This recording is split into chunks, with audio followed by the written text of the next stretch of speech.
So here's something about President Trump and how he promotes things. It will be a glorious day when the people calling for President Trump's impeachment using concentration camp analogies and think of the children imagery involving cages realize that they've been trained to look at the very reason that a wall was persuasive in the first place. It will be a glorious day when the people calling for President Trump's impeachment, which by the way failed, using concentration camp analogies and think of the children imagery involving cages, realize that they've been trained to look at the very reason that a wall was so persuasive in the first place.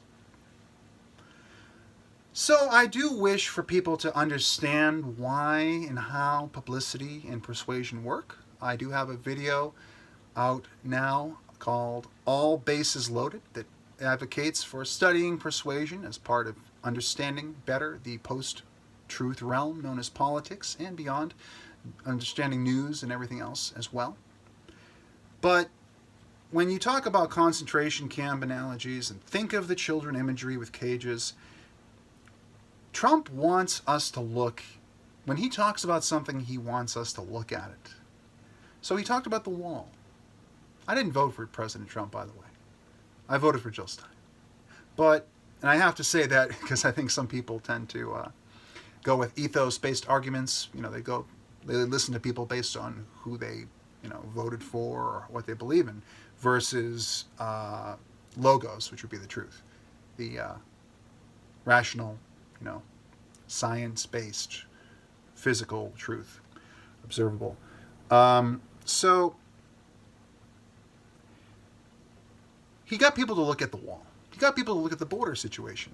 And what we had, and of course I'm going to frame it the way that I like. I say we have to look at this though, that women and children and drugs, but women and children are being trafficked into our country through the border. It's the easiest way in. Now, of course, they're coming other ways too. They're coming through the Canadian border. They're coming through planes. They're coming in boats. Coast Guard is always on duty, always looking around for incoming illegal immigrants and drug dealers and everybody else.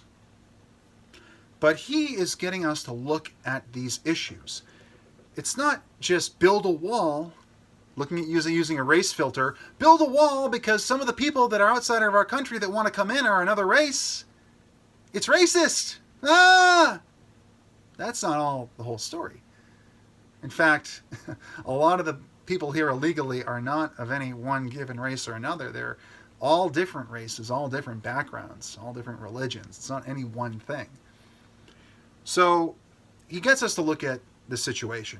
We've spent more time over the past 4 years looking at that border security questions and issues than probably any time in the history, all told, of this entire country. And that's because he used his, I guess you could call it provocative frame, calling it a wall. Yeah, it's more of a fence, but the wall. It just created an image in our heads of what we needed.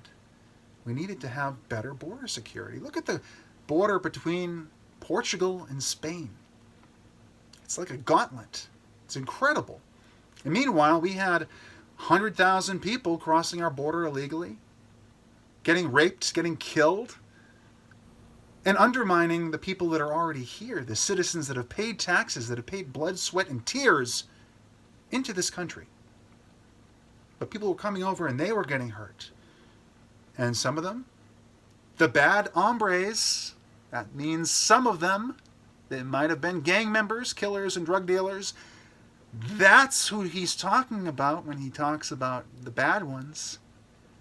They were coming in. And we had to find a way to stop it. You have to bring attention to it. You have to draw attention to it.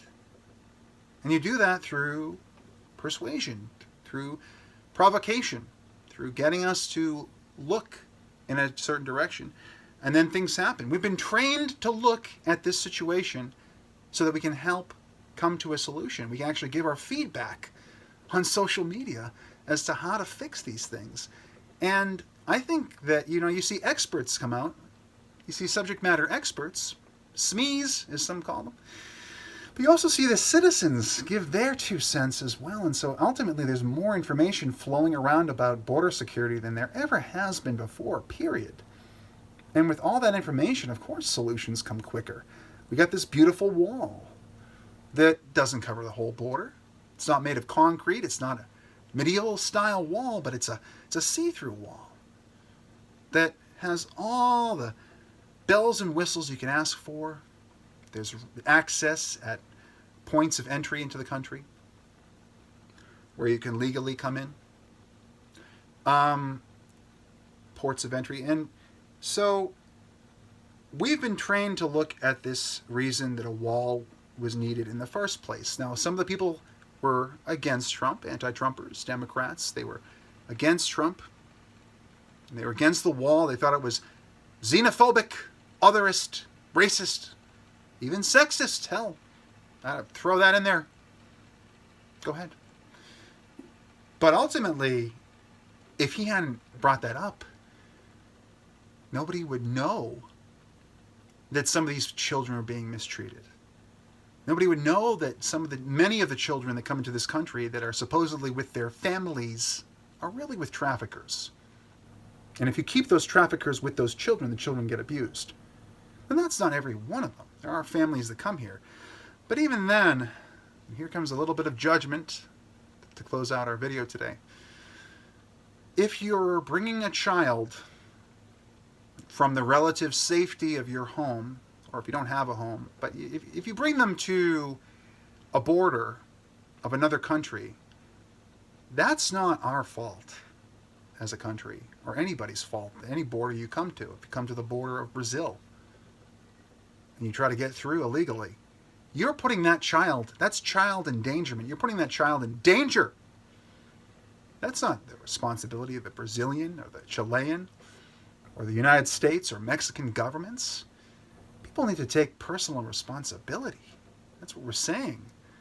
You can't just let people do whatever they want. They have to have some consequences. And the consequences for coming here illegally is that you don't get to stay. And if you get to stay, it's because of a nice altruistic benevolent law that, is fine.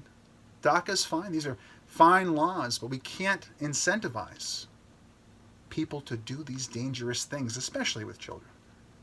So I'd like to say this has given us a good chance. I never talked about this before. I spent my entire 20s not talking about this subject, and I'm sure many of you can actually agree. We never really talked about this. Yes, the Make America Great Again, the MAGA people were talking about building a wall. They knew why. But a lot of us had to be persuaded, and some of us never will be. They'll just want open borders forever. That's fine. You're entitled to your opinion. I'm not one to judge. But when you have a country, when you have sovereignty and a welfare state, yes, you need a strong border. And I'm glad that President Trump brought attention to this issue and helped the Democrats and the Republicans come together and get something done.